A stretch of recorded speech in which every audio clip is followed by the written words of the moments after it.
প্রশ্নে আমাদের একটা সমীকরণ দিয়ে দিছে, বলছে যে দেখাও যে এই সমীকরণটা একটি তরলের সীমানাতলের সম্ভাব্য আকার। তো কোনো তরলের সীমানাতলের সম্ভাব্য আকার থাকার শর্ত হচ্ছে del u by del x plus del v by del y plus del ডাব্লিউ বাই ডেল জেড সমান যদি 0 হয়। এখানে তিনটা চলক এক্স ওয়াই জেড এর সাপেক্ষে আংশিক অন্তরীকরণ করার পরে সমষ্টি যদি 0 হয় তাহলে তরলের মানে সম্ভাব্য আকার থাকবে। তবে এখানে এক্স ওয়াই জেড নেওয়া হয়েছে কারণ হচ্ছে এখানে প্রশ্নে যদি তোমার চলক যে কয়টা থাকবে ওই কয়টা দিয়ে আমাদের আংশিক অন্তরীকরণ করতে হবে। যেমন এখানে প্রশ্নে এক্স এবং ওয়াই আসছে, এখানে কিন্তু কোথাও জেড নাই, তার মানে কি এটা হবে না, হবে del u by del x plus del v by del y সমান 0। যদি হয় তাহলে বলতে পারবো এই তরলের সীমানাতলের সম্ভাব্য আকার আছে এবং আকারটা হচ্ছে এটা। ঠিক আছে, তো যেহেতু আমাদের এই সমীকরণটা দিয়ে দিছে, এক্ষেত্রে সমীকরণ যদি দিয়ে দেয় তাহলে সম্ভাব্য আকার প্রমাণ করার জন্য শুরুতেই আমরা প্রশ্নে দেখব কয়টা চলক আছে। এখানে আছে এক্স ওয়াই, দুইটা চলক, যার জন্য এই সমীকরণটাকে এফ অফ এক্স ওয়াই সাথে টি অবশ্যই রাখতে হবে, টি। যদি আরও একটা চলক থাকতো জেড, এখানে কমা দিয়ে জেড হইতো তারপরে টি হইতো। ঠিক আছে, তো এখানে যেহেতু দুইটা চলক যার জন্য দুইটা চলক নেওয়া হয়েছে সাথে টি। আচ্ছা, এটা সমান এই সমীকরণ পুরাটা মানে এই আমাদের ডান পাশটাতে 0 বানাইতে হবে। 0 বানাইতে চাইলে 1কে এই পাশে আনতে হবে, 1কে এই পাশে আনতে চাইলে কি -1 হবে। এই যে এখানে যা আছে এই পর্যন্ত তাই লেখা হয়েছে, এটাকে একটুখানি চেঞ্জ করে লেখা হয়েছে।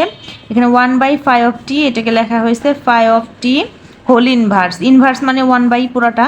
তো যাই হোক, সেই হিসেবে আর কি এইভাবে লেখা হয়েছে এটাকে। আর 1টাকে এই পাশে আনা হয়েছে যার জন্য -1 হয়ে গেছে। এটা আমরা ধরে নিব সব সময়। সীমানাতলে সম্ভাব্য আকার সংক্রান্ত অঙ্কগুলোতে সবসময়ই এই সমীকরণটাকে আমরা চলক যে করে থাকবো ওই কটার সাথে টি নিয়ে এফ ফাংশন আকারে এটাকে ধরে নিব।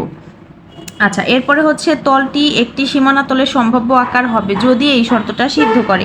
এখানে কি শর্ত? যেহেতু আমাদের চলক হচ্ছে দুইটা, যার জন্য এখানে del f by del t plus u del f by del x plus v del f by del y সমান 0, এই সমীকরণ যদি সিদ্ধ করে। যদি আরও একটা চলক জেড থাকতো এখানে, তাহলে এখানে প্লাস ডাব্লিউ del f by del z সমান 0 লিখতাম। তো দুইটা চলক যার জন্য এরকম লেখা হয়েছে। ঠিক আছে, আশা করি বোঝা যাচ্ছে ব্যাপারটা। তো এটা 1 নং সমীকরণ দিছে, এটা 2 নং সমীকরণ দিলাম। এখন এখানে যে ইউ ভি আমরা ইউজ করলাম, এই ইউ ভি অবিচ্ছিন্নতার সমীকরণ সিদ্ধ করে।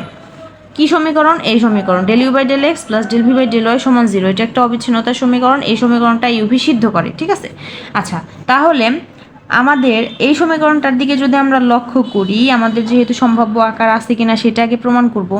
সমীকরণ তো দিয়েই দিছে, তো সম্ভাব্য সমীকরণ আছে কিনা প্রমাণের জন্য এই সমীকরণের মানগুলো আমাদের লাগবে। Del f by del t লাগবে, del f by del x, del f by del y, এই তিনটা মান আমাদের লাগবে। আমাদের এই ফাংশনটা আছে, তো আমরা কি করব? 1 নং সমীকরণকে টির সাপেক্ষে, এক্স এর সাপেক্ষে এবং ওয়াই সাপেক্ষে আংশিক অন্তরীকরণ করব। তাহলে 1 ইমপ্লাইজ দ্যাট আমরা লিখতে পারি এই সম্পূর্ণ অংশটাকে যদি টির সাপেক্ষে আমরা আংশিক অন্তরীকরণ করি, এটা হবে del f by del t. আর এই পাশের অংশটা টির সাপেক্ষে যদি আমরা আংশিক অন্তরীকরণ করি, এটা যা আছে থাকবে, আর এখানে 5' টি হবে। এখানে যা আছে থাকবে, এই যে এটার মাথায় হোল ইনভার্স আছে, এই ইনভার্সটা সামনে চলে আসবে, মানে -1 সামনে চলে আসবে। আমরা জানি অন্তরীকরণের ক্ষেত্রে হচ্ছে পাওয়ারের থেকে 1 বিয়োগ, তো এখানে -1 আছে, আরও 1 যদি বিয়োগ করি -2 হবে, -2 হলো। আর ভেতরের অংশটাকে আবার অন্তরীকরণ মানে হচ্ছে 5' টি মান বের করলাম। এরপরে আবার এক্স এর সাপেক্ষে আংশিক অন্তরীকরণ করবো এই সমীকরণটাতে। তো এক্স যেহেতু এখানে আছে, তো এই দুইটা যা মানে ঠিক থাকবে, যা আছে তাই থাকবে। আর এটাকে অন্তরীকরণ করলে আমরা পাবো 2x। এই যে 2x রাখা হয়েছে 1/a², আর এটা যা ছিল তাই রাখা হয়েছে। এখানে যেহেতু এক্স এর চলক নেই, এগুলো 0 হয়ে যাবে, তাই লেখা হয় নাই। এরপরে আবার কি করব? ওয়াই সাপেক্ষে আংশিক অন্তরীকরণ করব। এই যে, তো ওয়াই সাপেক্ষে যদি এটাকে আংশিক অন্তরীকরণ করি, এখানে ওয়াই জাতীয় চলক না, এটা বাদ 0 হয়ে যাবে। তো এখানে থাকবে 1/b² 2y আর সাথে এই অংশটা। তো এই যে 1/b² 2y সাথে ওই অংশটা রইল। আর 1কে আংশিক অন্তরীকরণ করলে তো 0 হয়ে যাবে, তাই 0 লেখা হয় না। এই মানগুলো আমরা নির্ণয় করে নিলাম। মানগুলো এখন আমরা কি 2 নং সমীকরণে বসায় দিব। তো 2 নং সমীকরণে আমরা বসায় দিলাম। প্রথমে হচ্ছে এটার মান, এই অংশটা এখানে লেখা হয়েছে এই পর্যন্ত। এরপরে হচ্ছে প্লাস ইউ, তো প্লাস ইউ দেওয়া হয়েছে। আর del f by del x এর মান এই যে এটা বসানো হয়েছে, প্লাস ভি, তো এই যে প্লাস ভি বসানো হয়েছে। আর del f by del y মান এটা এখানে বসানো হয়েছে, এই যে সমান হচ্ছে 0, এই পাশটায় 0 সমীকরণে ওই যে তো 0 দেওয়া হলো, 2 নং সমীকরণে মান বসালাম। এখন কি করব, এখন হচ্ছে এক্স জাতীয় চলক থেকে আমরা আলাদা করব। এক্স জাতীয় চলক বলতে হচ্ছে এই যে এখানে এক্স জাতীয় চলক আছে, এটার মধ্যে কোনো এক্স নাই, এটার মধ্যে ওয়াই আছে, এটার মধ্যে ওয়াই, এখান থেকে ওয়াই কমন যাবে আর এখান থেকে এক্স কমন যাবে।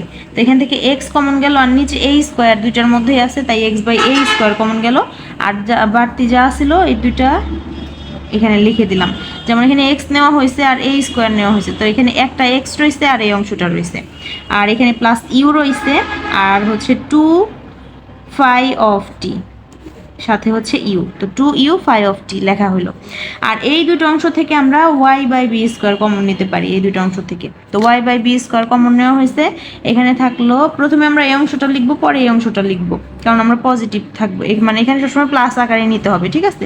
এখানে ওয়াই বাই বি স্কোয়ার বাদ দেওয়া থাকে, এখানে ভি আর হচ্ছে এই অংশটা, আর এই যে 2, তো 2v ওই অংশটা লেখা হলো। এখান থেকে y by b square common হলে মাইনাস আছে, আগে মাইনাস বসবে, তারপরে হচ্ছে ওয়াই আর এই অংশটা, এই যে ওয়াই এই অংশটা সমান 0 লেখা হলো। এখন ইহা সিদ্ধ হবে যদি এক্স ফাই প্রাইমটি প্লাস এই অংশটা যদি 0 হয় এবং এই অংশটা যদি 0 হয় তাহলেই সিদ্ধ হবে, ঠিক আছে। তো এটা সমান 0 আর এটা সমান 0 নিয়ে আমরা এখান থেকে নির্ণয় করব ইউ এর মান, এখান থেকে নির্ণয় করব ভির মান। তো ইউ এর মান নির্ণয় করতে চলে এটা ওই পাশে চলে যাবে, মাইনাস হয়ে যাবে, আর এই যে 2 আর phi এটা ভাগাকারে চলে আসবে। এখান থেকে আমাদের ভির মান লাগবে, ভি থাকলো, আর হচ্ছে এই অংশটা ওই পাশে চলে যাবে, মাইনাস আছে প্লাস হয়ে গেল, আর এই যে ভির সাথের অংশটা 2 সহ অংশটা ওইটা ভাগাকারে চলে আসলো। আচ্ছা, এখন এটা del u by del x নির্ণয় করতে হবে, কারণ আমাদের সমীকরণ সিদ্ধ করবে, আগেই বলছিলাম এই যে শর্ত যদি সিদ্ধ করে, এই যে সম্ভাব্য হবে যদি এটা হয়, আর অবিচ্ছিন্নতার সমীকরণ সিদ্ধ করবে যদি এটা হয়। তো এখানে del u by del x plus del v by del y সমান 0 হতে হবে। আমাদের ইউ পাইছি, ইউটাকে এক্সের সাপেক্ষে যদি আমরা আংশিক অন্তরীকরণ করি, এখানে এক্স আসতে মাইনাস সহ এক্স বাদে বাকি যা আছে সব বসবে। আবার এখানে ওয়াই সাপেক্ষে যদি আমরা আংশিক অন্তরীকরণ করি, ওয়াই বাদ দিয়ে বাকি যা আছে সম্পূর্ণটা এখানে বসবে। বসার পরে এখানে বসলো, বসার পরে হচ্ছে কি এখানে আমাদের আছে -2, এখানে আছে -1। হ্যাঁ, তো এক লাইন আমি শর্ট করে ফেলছি, আরেক লাইন বেশি করে করলে ভালো হইতো। তো যাই হোক, ওয়াই সাপেক্ষে আংশিক অন্তরীকরণ করার পরে ওয়াই বাদ দিয়ে বাকি সবটুকু এখানে নামবে। এখন এখানে যে সেম জিনিস আছে, একটার পর -2 একটার পর -1, ভাগাকারে থাকলে পাওয়ার কি হয়, বিয়োগ হয়। তো এটা বিয়োগ হলে এটা পজিটিভ হয়ে যাবে, ওইটা নেগেটিভ, তো আমরা পাবো -1। এই যে সরাসরি এখানে -1 লেখা হয়েছে, সাথে এই অংশটা লেখা হয়েছে, এটা লেখা হয় নাই, শুধু নিচে 2 লেখা হয়েছে, এক লাইন শর্ট করা হয়েছে, যার জন্য এরকম। তো বোঝা যাচ্ছে আশা করি, তো এভাবে রাখলাম। এখন এটা আর এটা কি করতে হবে, প্লাস করতে হবে আমাদের এই যে সমীকরণ, এই যে এটা সিদ্ধ করে কিনা সেটা দেখবো। যদি সিদ্ধ হয় বলতে পারবো যে হ্যাঁ, তরলের সীমানা তলের সম্ভাব্য আকার এটাই। তো যার জন্য এখানে del u by del x plus del v by del y সমান এই মানটা প্লাস এই মানটা, সেম জিনিস, একটা পজিটিভ একটা নেগেটিভ, কাটাকাটি দেওয়া যায়, 0 হয়। তার মানে আমাদের সমীকরণটা সিদ্ধ করলো, অর্থাৎ তলটি একটি তরলের সীমানা তলের সম্ভাব্য আকার। এটা খুবই ইজি একটা অঙ্ক। এই সমীকরণটাকে আমরা এফ অফ চলক যা যা আছে ওই হিসেবে ধরে নিব, সাথে একটা টি অবশ্যই রাখবো, এভাবে রাখবো। এরপরে এইটা আর এইটা সবসময় লিখতে হবে তরলের সীমানা মান, মানে সম্ভাব্য আকারের জন্য, তো এইটুকু লিখতেই হবে। এরপরে এটাকে আমরা টি এক্স ওয়াই তিনটা সাপেক্ষে আংশিক অন্তরীকরণ করব, মানগুলো আমরা এখানে বসায় দিব। বসায় দেওয়ার পর এখান থেকে যা কমন যায় এক্স জাতীয়গুলোর থেকে আর হচ্ছে ওয়াই জাতীয়গুলোর থেকে যা কমন যায় ওগুলো কমন নিয়ে বাকি অংশটা এভাবে লিখবো। ব্র্যাকেটের ভেতরের অংশ এটা সমান 0, এটা সমান 0 ধরে নিয়ে ইউ এবং ভি এর মান নির্ণয় করে নিব। ইউকে এক্স এর সাপেক্ষে, ভিকে ওয়াই এর সাপেক্ষে আংশিক অন্তরীকরণ করব। এরপরে যে মান আসবে ওইটা আমরা যে যোগ করে দিব, যদি 0 হয় তাহলে সীমানাতলের সম্ভাব্য আকার সম্ভব, আর যদি না হয় তাহলে সম্ভব না। তো এই হচ্ছে এটার অ্যান্সারটা। এই সেম কোয়ালিটির আরেকটা অঙ্ক আছে, এই যে অঙ্কটা একদম সেম, এখানে শুধু চলক একটা বেশি আছে, এক্স ওয়াই এবং জেড, তিনটা চলক। তো আমরা শুরুতেই ফাংশন আকারে বা এফ অফ আকারে লেখার সময়ই কি করব, এখানে এক্স ওয়াই জেড তিনটা নিয়ে নিব, এখানে একটা জেড নিব, তারপরে টি নিব, তারপরে এইভাবে করে ফেলবো, পারা যাবে ইনশাল্লাহ, ট্রাই করে দেখো।